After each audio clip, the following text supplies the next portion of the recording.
down in Florida as we await former President Donald Trump's promised very big announcement. Of course, many are anticipating he'll announce plans to run for president for a third time in 2024.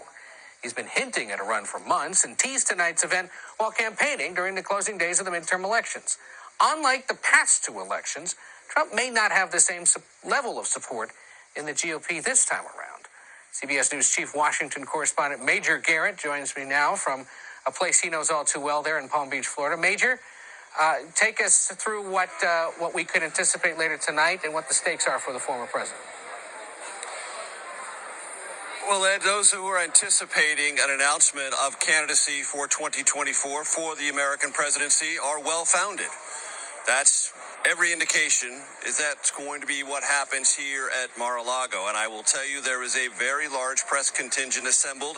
I'm on a press riser that's got at least 3 levels. I would say 30, maybe 35 cameras, 5 or 6 rows of tables behind the riser for print and digital journalists. And then, as you see, all the chairs arrayed in front of the rostrum for the former president.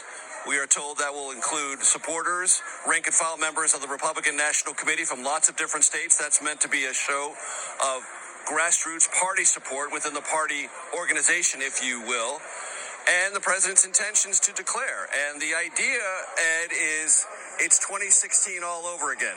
Obviously, no one was going to challenge former President Trump in 2020 for his bid for re-election from the White House. But in 2016, he had lots of critics, doubters.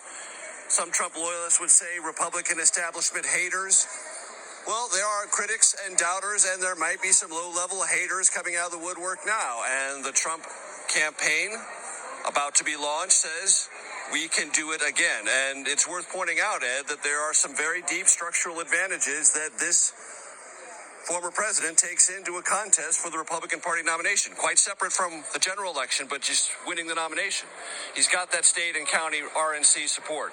He's got about $100 million in campaign cash, most of it hard money.